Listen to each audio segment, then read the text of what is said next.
Claire Vaughn stood completely frozen in the Porsche showroom as the service manager closed the repair folder and exhaled slowly.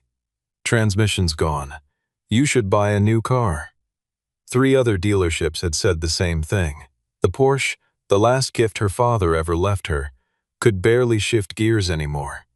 In desperation, Claire drove the shuddering car out of the city until it died in front of a weathered roadside garage called Mercer Auto Repair. A single father in an oil-stained shirt stepped out, opened the hood, listened for a few seconds, and said quietly, "Your transmission's perfectly fine." Why did a struggling mechanic in a rundown garage see what every luxury dealership had missed? The answer will surprise you. Claire Vaughn had built her career on precision. As the CEO of a mid-sized logistics company fighting through a brutal quarter, she had learned to trust data, trust reports, trust the experts who carried clipboards and wore pressed shirts and spoke with absolute authority. So when the first Porsche dealership in the city told her the transmission was gone, she believed them. When the second said the same thing, complete transmission failure, full replacement required, not worth saving, she believed them too. By the time a third service manager delivered the same verdict, without even lifting his eyes from the diagnostic printout, Claire had stopped asking questions and started doing the math on a replacement vehicle she didn't want and couldn't afford to think about emotionally. The car had belonged to her father. He had bought it the year he retired, a single indulgence after a lifetime of careful spending. He drove it exactly the way he'd lived, steady, controlled, always listening for something wrong before it became a real problem. When he passed 14 months ago, Claire had inherited the house, the watch, and the Porsche, and of the 3, only the Porsche felt like him. Selling it was never a possibility she entertained. Having it declared worthless by 4 separate service departments in a single week came close to breaking something in her that had nothing to do with machinery. The 4th dealership was Tyler Knox's facility, a sprawling glass and steel Porsche authorized center on the northern edge of downtown, all backlit logos and leather lounges. Tyler Knox himself had walked out to greet her, which should have felt like a courtesy but felt more like a performance. He was young, aggressively polished, and had the particular kind of confidence that comes not from deep knowledge, but from never having been seriously challenged. He shook Claire's hand, examined the service history, and declared the transmission a total loss within 8 minutes. "It's cheaper to replace the car," he told her, one hand in his jacket pocket, already half turned toward the showroom. "We have a certified pre-owned 711 in the back. Same generation, better condition." Claire had stared at him for a moment, searching his face for any sign that he understood what he was suggesting. She found none. She left Knox's dealership with her hands tight on the steering wheel, and the car shuddering beneath her every time she tried to accelerate above 30 miles per hour. The anger was clean and cold, the kind that doesn't burn but accumulates, sitting heavy in the chest and pressing outward. The Porsche vibrated through second gear, hesitated violently at third, and occasionally refused to engage fourth at all. 3 different shops had run full diagnostics. 3 different service managers had printed 3 different estimates for a complete transmission swap, ranging from $18,000 to $26,000. None of them had found anything they could actually fix.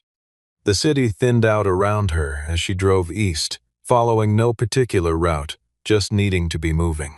Then the car lurched once, hard, shuddered through what sounded like the entire drivetrain fighting against itself, and died. It coasted to the shoulder of a county road on the outskirts of the city, engine silent, dashboard lit orange.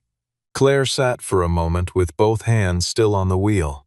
Then she looked up and saw, not 30 yards ahead on the right, a low concrete building half hidden behind a row of overgrown hedges. Hand-painted letters on a faded sign read, "Mercer Auto Repair." The parking lot was cracked and uneven. 2 older sedans sat on jack stands near the side wall. A folding metal chair occupied the space beside the front door like a permanent fixture. Nothing about the place suggested it belonged in the same sentence as the Porsche sitting dead on the gravel shoulder. Claire pulled out her phone to call roadside assistance. She had already dialed the first 3 digits when the shop's side door pushed open, and a girl of about 12 or 13 stepped out, clean ratchet heads, carefully transferring them one by one to a pegboard on the outer wall. She set the tray down, looked at the Porsche, looked at Claire, and disappeared back inside without a word. Claire lowered her phone. A minute later, a man came through the same door, lean and unhurried, wearing a gray work shirt with a name patch on the chest, oil stains running up both forearms in the particular pattern of someone who worked close to machinery rather than merely around it. He walked to the Porsche without speaking, stood beside the hood for a moment, and then lifted it without asking permission. He didn't reach for a scanner. He didn't pull out a tablet.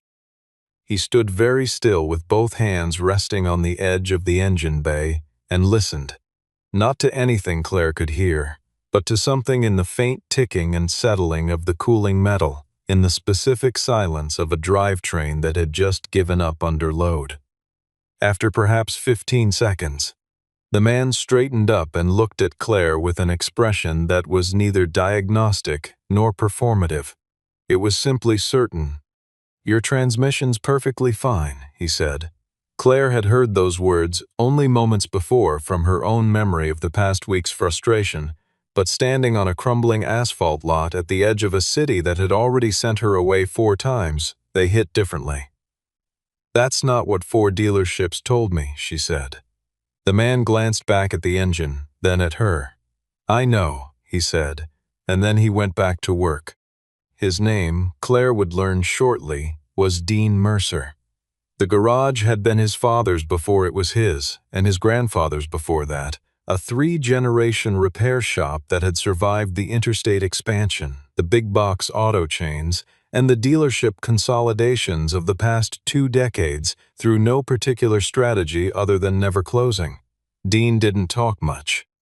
He moved with the deliberate economy of someone who has learned that unnecessary motion is just noise, and he had the kind of focus that makes a space feel quieter simply by being present in it. He stood beneath the raised hood of the Porsche for a long moment before he reached in, not to disconnect anything, not to run a scan, just to place one hand flat against the transmission housing and hold it there. The gesture looked almost casual. It wasn't. Claire, leaning against the door of her car with her phone still in her hand, watched him and tried to decide whether she was witnessing genuine expertise or elaborate theater. She had been lied to enough times in the past week to distrust confidence. "Who told you the transmission was dead?" Dean asked, still facing the engine. "Every dealership in the city," Claire said. Dean was quiet for a moment. Then they didn't actually listen. The words were flat, not intended to wound, but they landed with a particular weight in the stillness of the garage lot. The girl, Sadie, Dean's daughter, had reappeared in the doorway and was watching the Porsche with the focused attention of someone who had grown up understanding that interesting problems came in all shapes. She didn't interrupt. She just watched her father work. Claire's phone buzzed. Tyler Knox. She let it go to voicemail, then watched it buzz again 30 seconds later. He had left a message, she knew, about the certified pre-owned 7-Eleven, about how her decision window was closing, about how these things moved quickly. The thought of calling him back made her jaw tighten. She put the phone in her pocket. Dean had located a set of inspection leads from a worn tool chest and was running them along the undercarriage with a handheld light, tracing the wiring harness with a focus that seemed almost conversational, the way a person runs a finger along a map looking not for a destination but for the place where something stopped making sense. He paused twice. The second time, he stayed still for nearly a full minute, crouched beneath the car, the handheld light angled upward toward a cluster of connectors near the rear of the transmission housing. "It's not the transmission," he said finally, climbing back to his feet. Claire straightened. Then what is it? Shift sensor module. Secondary feedback loop. It's sending the wrong load signal to the TCU. Transmission thinks it's under stress it isn't actually experiencing, so it refuses to engage. He said this without drama, the way someone explains a thing they have understood for some time. Every shop that ran a standard diagnostic would have seen transmission fault codes, because that's where the codes go. But the transmission itself is structurally sound. The part that's wrong is about the size of a matchbook. Claire stared at him. 4 service managers. 4 full diagnostics, $18,000 to $26,000. And it came down to something the size of a matchbook. Can you fix it? She asked. The module's discontinued, Dean said. Manufacturers stopped making it 8 years ago. But there are workarounds. Give me tonight. Sadie appeared at Dean's shoulder and looked at Claire without unkindness. Dad only gets that quiet, she said, when he's already figured it out. Dean didn't argue with this. He drank from a water bottle Sadie handed him, set it on the workbench ledge, and went back to the car. Claire stood in the cooling afternoon air outside Mercer Auto Repair and tried to organize what she was feeling. The rational part of her said to get a hotel for the night, let the man work, assume nothing. The part of her that had watched 4 different experts confidently diagnose the wrong problem said something else. That she wanted to understand how this had happened, both the failure of the dealerships and the certainty of the man now methodically cataloging every connector in her father's car. She sent Tyler Knox a text. It said only, "I'll call you tomorrow." Then she went inside the garage to watch Dean Mercer work. The inside of Mercer Auto Repair was not what Claire had expected, though she couldn't have said precisely what she'd expected. A radio on the shelf played something instrumental, low and constant. The tool organization was immaculate despite the age of everything.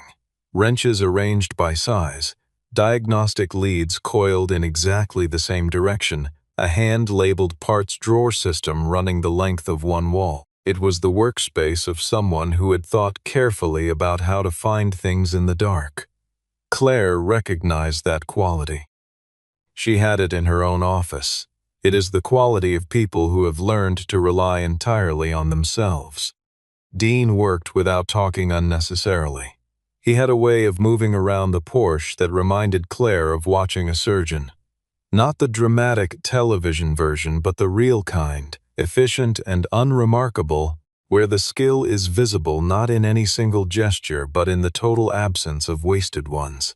He used no computerized scan tool after his initial assessment. He worked primarily through touch and sound, running his hands along surfaces, pressing test leads to connection points, listening with the same stillness he had shown outside. At one point, he held his ear near the transmission housing for nearly 2 minutes with the engine off, as though he could hear something in the metal itself. "You don't use a scanner?" Claire asked. "Used one to verify," Dean said. "Scanners tell you where the system recorded a problem. They don't tell you where the problem actually is." He held a test lead steady against a connector. Those are different questions. Claire had run a company for 6 years. She had sat across from consultants, analysts, auditors, and engineers, and she knew the difference between people who understood a system and people who had memorized a protocol. Dean Mercer understood the system. She had known it since the first 30 seconds on the shoulder of the road, and standing in his garage it became impossible to pretend otherwise. She asked Sadie, during a moment when Dean had gone to the back room to search the parts inventory, how long he had been doing this. Sadie was cleaning a torque wrench with the focused efficiency of a kid who had grown up doing it. "Forever," she said, which was a child's answer, but also, Claire suspected, not entirely inaccurate. "He used to work with race cars," Sadie added, with the casual precision of someone stating a well-known fact. "Before." Claire didn't ask what before meant. She had heard enough to infer. The garage had the particular atmosphere of a place shaped by a single significant change. Not ruin exactly, but redirection. The kind of space where someone very capable had chosen to scale down rather than up, and had built a life at that smaller scale with a deliberateness that made it feel more intentional than most successes.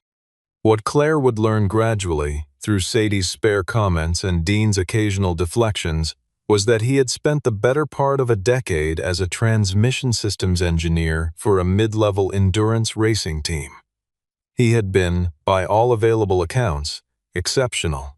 Not the loudest voice in the room, but consistently the most accurate one, the kind of specialist who gets called when something has failed in a way no one can explain and everyone else has already tried.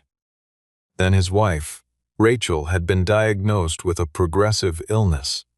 And then she had died, and Dean had walked away from the racing circuit and driven back to his hometown with Sadie and the deed to his father's garage and no stated plan beyond being present for his daughter. He had never gone back. Not to racing, not to engineering, not to any of the consulting offers that had arrived in the first 2 years and then gradually stopped. He had opened the garage and fixed cars for people in the surrounding county and charged less than he should, and lived simply and raised Sadie, and anyone who drove past on the county road would have seen nothing more than a small, quiet repair shop that had been there for 3 generations. "Cars talk," Dean said at one point, returning from the parts room with a small cardboard box in one hand and a pencil-sketched diagram in the other. "Most people just stopped listening."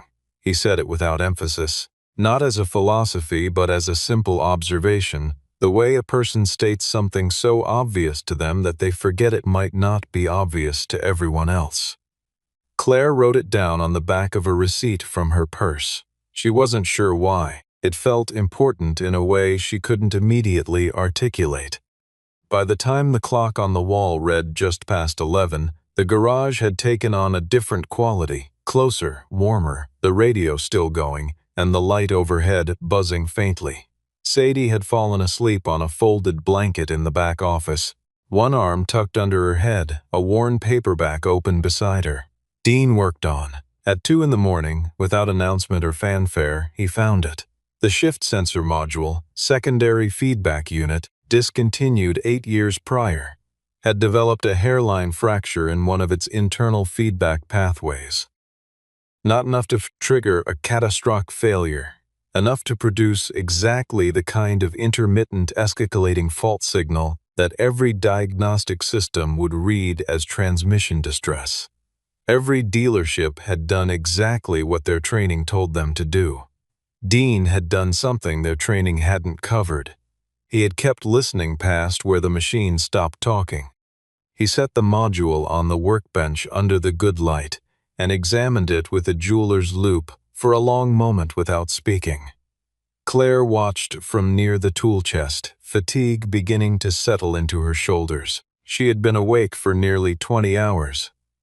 She had been fighting this problem for a week. She was standing in a garage on the edge of the county in the middle of the night, watching a man she had met 6 hours ago hold a component smaller than a cigarette lighter under a magnifying lens, and she felt, absurdly, that something was about to resolve.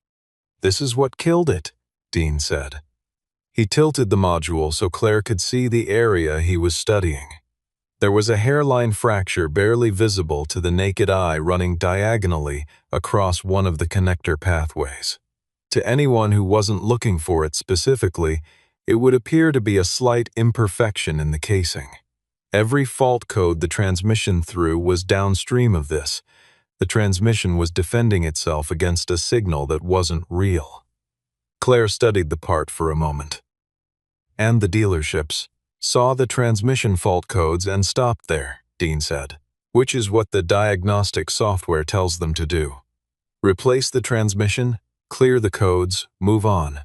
None of them pulled the sensor harness. None of them traced the fault signal back to the source, because the software said the source was the transmission." He paused. The software was wrong. The statement was simple. It landed hard. $26,000, 4 service departments, 4 printed estimates, 4 confident professionals. And the answer had been a matchbook-sized component with a crack so fine it required a loop to confirm. "Can you fix it?" Claire asked again, the same question from earlier, but different now that she could see what she was asking about. Dean nodded. "The module itself can't be repaired, the fracture's in a conductor pathway. But I found a compatible unit in the parts room. Old stock, different vehicle application, but the feedback architecture is close enough. I can remap the signal calibration on the bench, swap the housing, and install it in about 2 hours." He said this the way someone describes a task they've done before. Not identical circumstances, perhaps, but close enough to know the shape of the work. He went to the back office and woke Sadie with a gentle hand on her shoulder. She came awake immediately, no confusion, like someone accustomed to being called at odd hours for work that mattered. Dean told her what he needed in 2 sentences. She nodded, went to the parts storage, and returned 6 minutes later with a small bin of connectors sorted by gauge. The efficiency between them was wordless and practiced, the rhythm of people who have worked alongside each other long enough to share a language below speech. Claire watched them work. Sadie held the work light.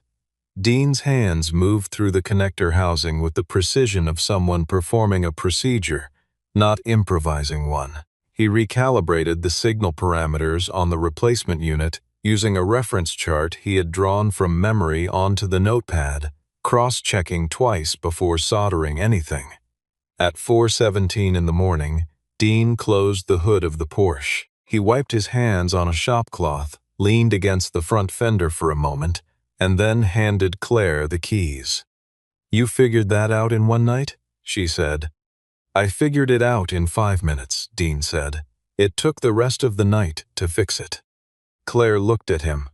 There was no performance in his face, no pride, no expectation of reaction, no awareness that what he had just described was anything other than ordinary. It was the expression of someone who has been doing excellent work in obscurity for so long that excellence had stopped feeling exceptional.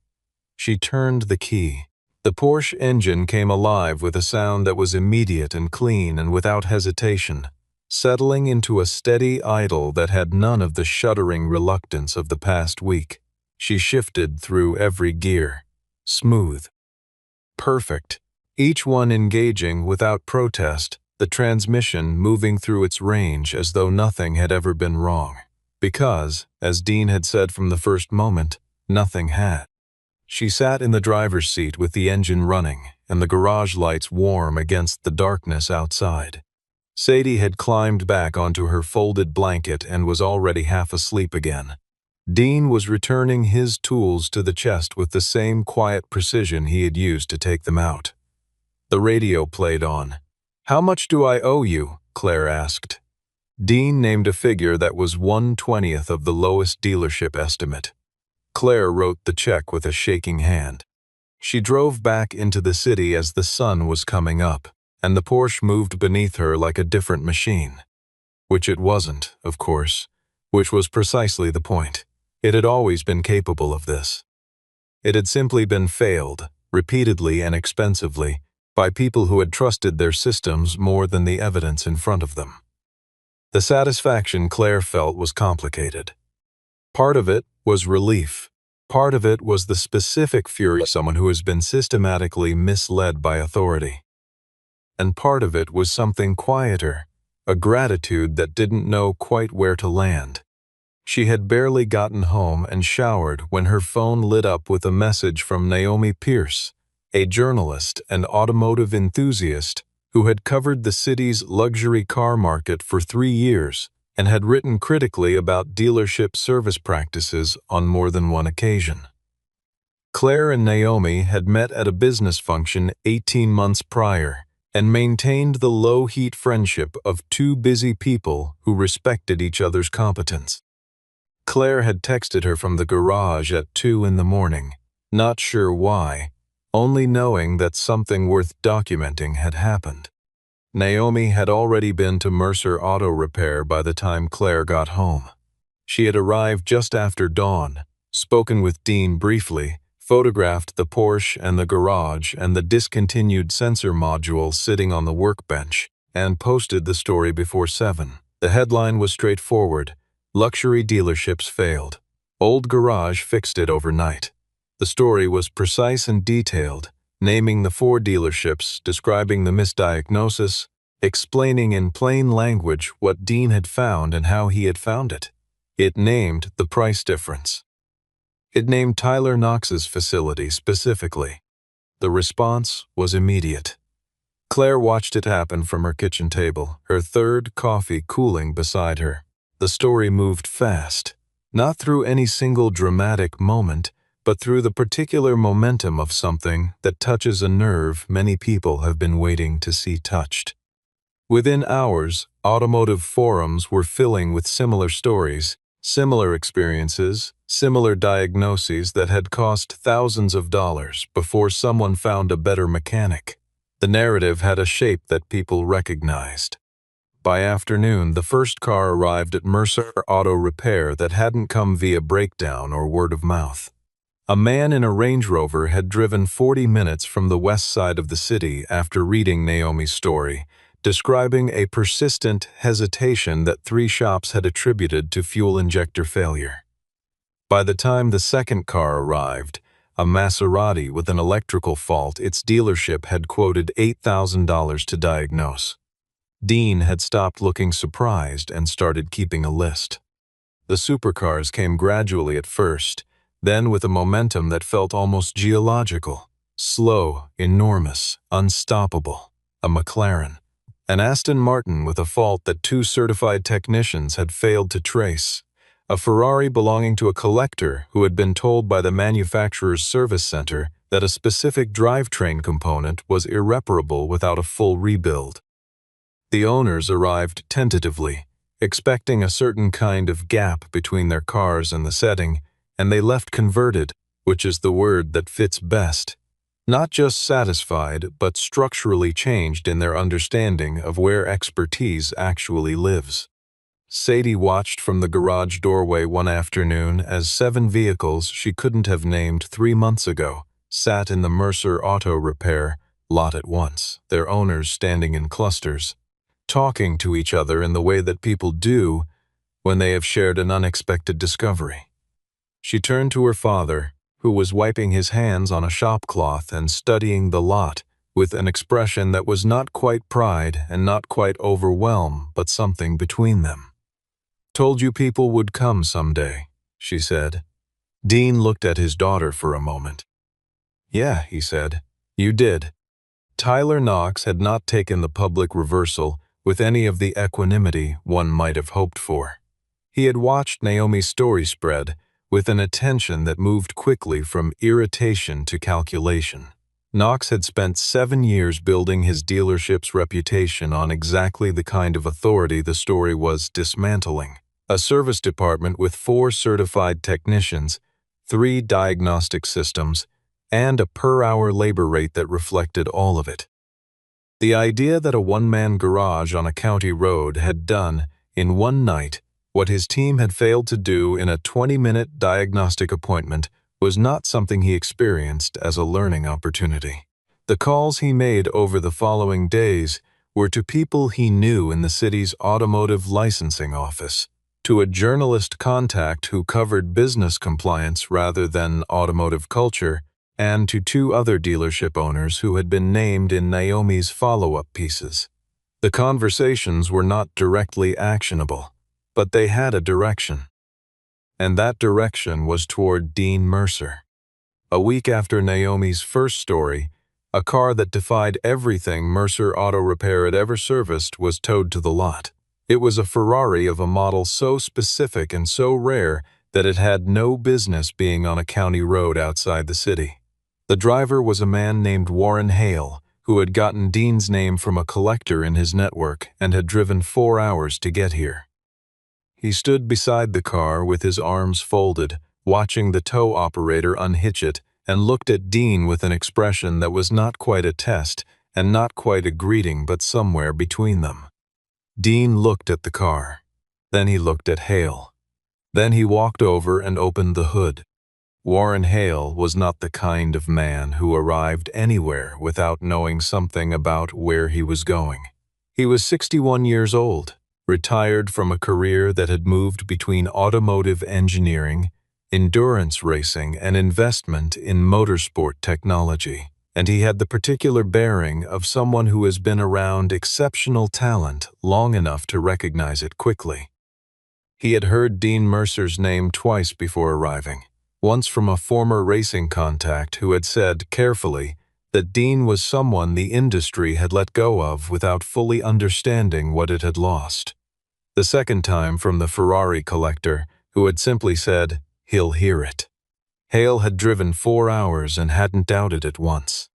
What he hadn't expected was the storm he was walking into. 3 days after Hale arrived, Tyler Knox made his move. An automotive trade publication ran a story citing anonymous sources claiming that Mercer Auto Repair had sourced components through unauthorized supply channels. The word used was not stolen, technically, but the implication was arranged precisely. A compliance officer from the city's business licensing division scheduled an inspection of the garage.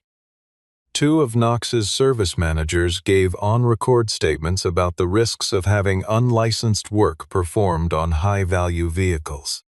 The inspection arrived on a Tuesday morning. 2 officials with clipboards walked through the garage for 90 minutes, while Dean stood to one side, Sadie at the shop counter, and half a dozen cars sat in various states of service. The officials photographed the parts inventory, the tools, the documentation system, the workbench. Dean answered every question without legal counsel, without alarm, and without a single answer that was anything other than exactly what had actually happened. The parts he used were old stock, legally acquired, sourced from supplier networks he had maintained for 15 years. The documentation was meticulous, handwritten, cross-referenced, dated. When the inspectors left, they left with nothing actionable. But the story had already moved, not the inspection, the implication, the insinuation, floating through the automotive forums and the business coverage that maybe the garage's methods were unorthodox in ways that warranted concern. Claire had watched it happen from a distance that felt too comfortable, and she knew it. She was a CEO navigating a company through a difficult quarter, with investors watching and relationships to protect, and she had several good professional reasons to let the controversy settle before she positioned herself clearly on one side of it. She sat in her car outside the garage on a Thursday afternoon and looked at the door and tried to decide what kind of person she was. She had spent a week watching a man she barely knew provide extraordinary service for people he had never met, in a garage that had every material disadvantage and no institutional support, and she had benefited directly from his talent in a way she hadn't properly acknowledged publicly. The calculation of what that acknowledgement might cost her professionally was real. It was also, when she sat with it honestly, less important than she had been treating it. She got out of the car and went inside. Warren Hale was there, as it turned out, having become something of a fixture in the garage over the past week. He was sitting at the shop counter with a coffee Dean had made and a set of technical documentation spread in front of him. When Claire walked in, something in his expression shifted toward the look of a man whose timing had just improved considerably. What Hale told them, Dean, Claire, and Sadie, who had come in from the back at the sound of the front door, was not new information to him, but was new to most of the people currently forming opinions about Dean Mercer. He told them about an endurance race 8 years ago in which a catastrophic transmission failure had been predicted by every technical analyst on the team. He told them that the only person who had disagreed with that prediction was a transmission engineer who had listened to the car during a practice lap, pulled the team principal aside, and said with complete calm that the transmission was not failing, that a sensor cascade was manufacturing a false crisis, and that if they trusted it, they would make a costly and unnecessary decision. The team had listened. The prediction had been right. The race had continued.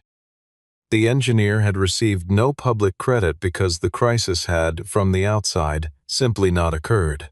The engineer was Dean. They called him transmission genius, Hale said matter-of-factly, internally, in the circles that knew. He looked at Dean. You know that. Dean was quiet for a moment. Didn't seem relevant. It's relevant now, Claire said. The work was the same whether anyone knew or not, Dean said. He paused, and what followed arrived without self-pity, without calculation, without any apparent awareness that it might be the most meaningful thing said aloud in the garage since the first night. I stopped chasing that kind of success when my daughter needed a father, more than the sport needed an engineer. Sadie was looking at the floor with the specific expression of a child who has heard this sentence before in various forms and still doesn't quite know what to do with it. Claire was looking at Dean with an expression she didn't entirely control. She made 2 calls that afternoon. The first was to Naomi Pierce.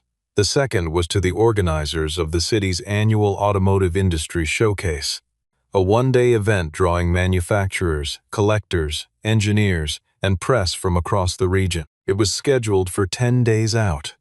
Claire had been invited as a guest speaker in her capacity as CEO. She called and asked whether there was room to add one more name to the program. There was a pause on the line. Then the organizer said yes, of course, and who did she have in mind? Dean Mercer, Claire said. Mercer Auto Repair. He's a transmission specialist. She thought about Hale's description. Actually, she said, you might want to lead with that. The automotive showcase was held in a convention space at the edge of downtown. Floor-to-ceiling glass along one wall, 2 rows of elevated display platforms, a main stage area with brand flags that moved in the air conditioning. The city's automotive community turned out in the particular blend of the genuinely passionate and the professionally interested. Collectors, dealers, engineers, manufacturers' representatives, journalists. Tyler Knox was there, which Claire had expected, in a front-row position that suggested he had arranged to be noticed. He had brought 2 of his service managers and was working the room with the energy of someone who has decided that visible confidence is all that remains to him. Dean arrived in his truck. He parked at the far end of the lot, walked in alone, and stood near the back of the main hall looking at the cars on the display platforms with an expression of uncomplicated interest. He was wearing a clean shirt, the work kind, not the dress kind, and he looked, in this setting, exactly like what he was, a working mechanic at a formal industry event, present because he had been asked and not particularly concerned with what that meant. Naomi had filed her piece the night before. Hale had made 3 calls to contacts in the motorsport community.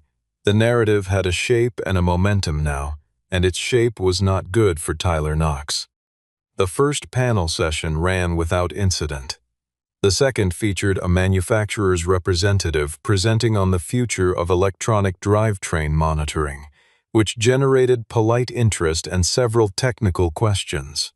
Dean asked one of them, a quiet, specific question about the limits of sensor-based diagnostics in detecting intermittent pathway faults, that caused the presenter to pause, then answer more carefully than he had planned to.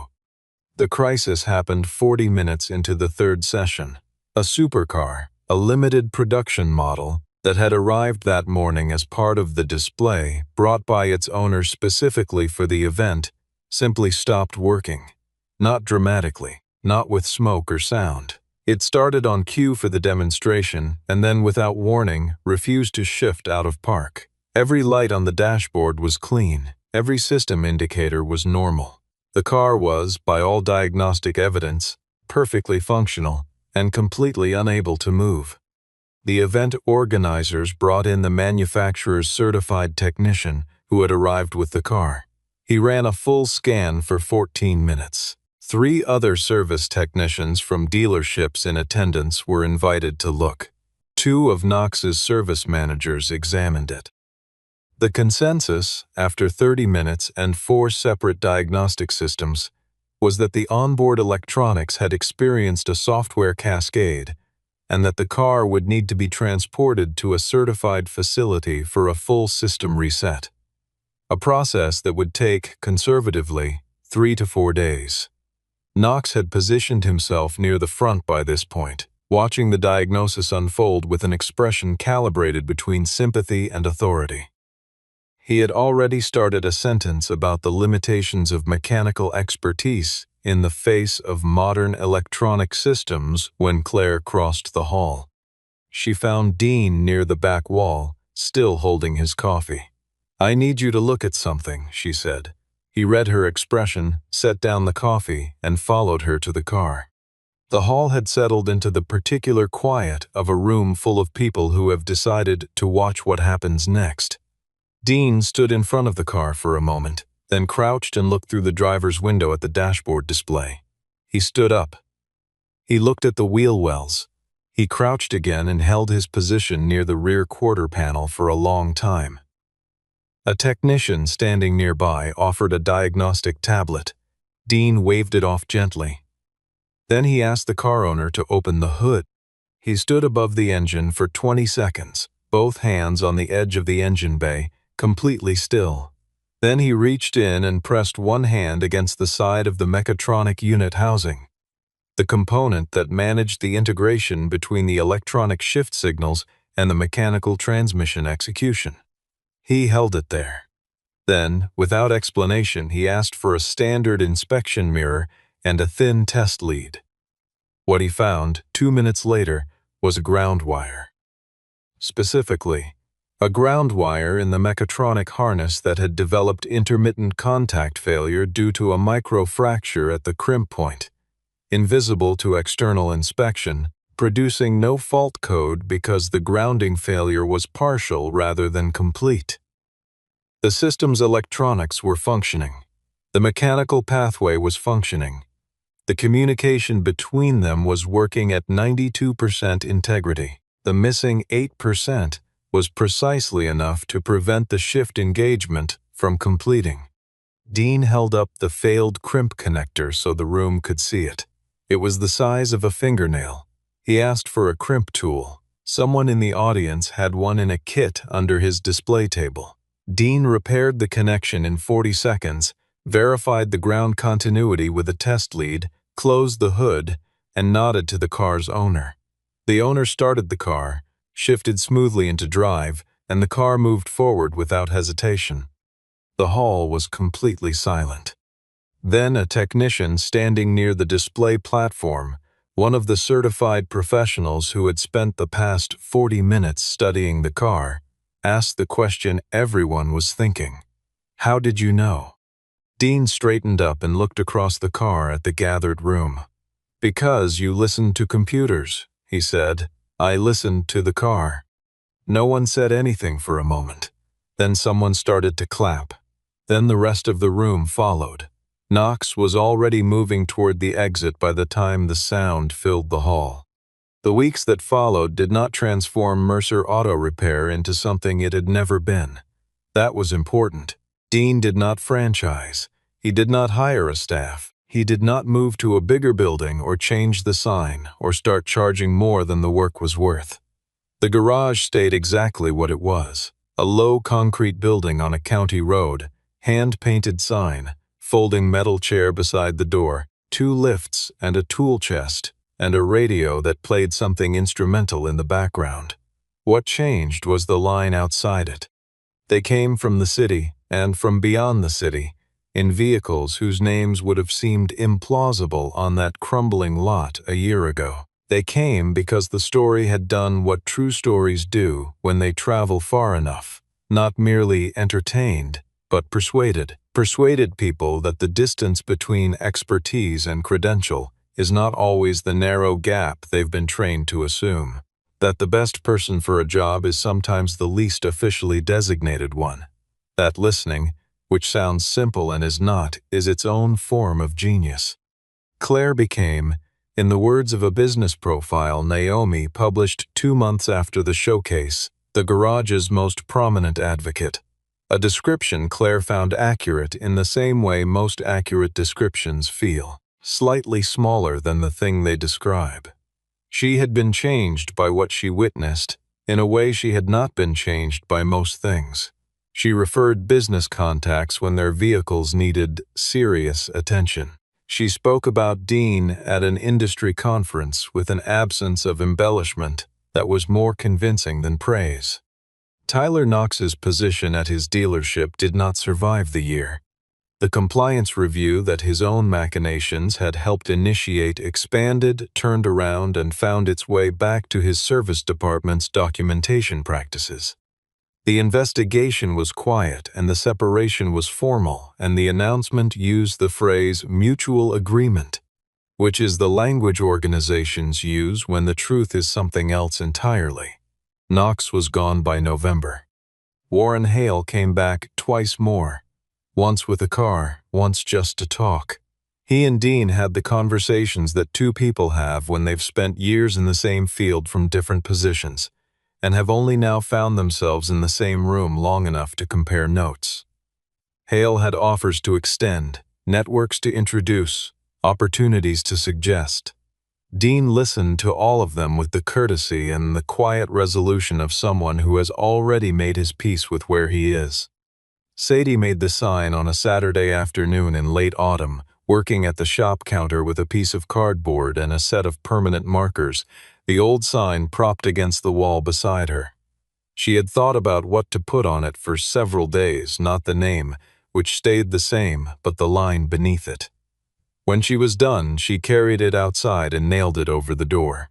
Dean came out to look at it, wiping his hands on the shop cloth he always carried. The sign read, "Mercer Auto Repair. We listen first." He looked at it for a long time without speaking. Sadie stood beside him with her arms crossed, watching his face. "Well?" she said. Dean looked at his daughter, then he looked back at the sign. "Yeah," he said. "That works." The day ended the way most days ended at Mercer Auto Repair. The light going amber and long across the cracked lot, the radio audible from inside, a line of vehicles waiting that would have looked incongruous here a year ago. Porsches and Ferraris and things rarer than both, parked in a row outside a garage that had no appointment system, and no receptionist, and no diagnostic bay, and no floor-to-ceiling glass. Claire had stopped by that evening for no particular reason, except that she was nearby and wanted to. She stood in the doorway and watched Dean close the hood of the last car in the bay, the sound solid and clean. She looked at the lot outside, the cars, the fading light, the hand-painted sign that had always been there and the new one above the door. "Still think I should buy a new car," she said. Dean wiped his hands on the shop cloth. He turned and looked at the Porsche, parked closest to the door, exactly where it belonged. "Only if you stop listening," he said. He turned back to the work. Gonna take you 100 plus deaths to beat your foes. Playing the whole story again? What do you mean? It's gonna take 100 tries to beat the bosses? Because I've already done it? Huh? What? Comes down to getting the dodge timing right. It's literally, yeah, it's all timing. Love you guys. Welcome in, everybody.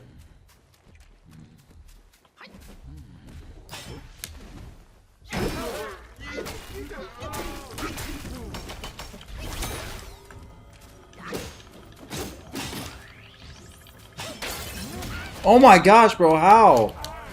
If I... God, I need my stamina to be better. It gets drained so quick.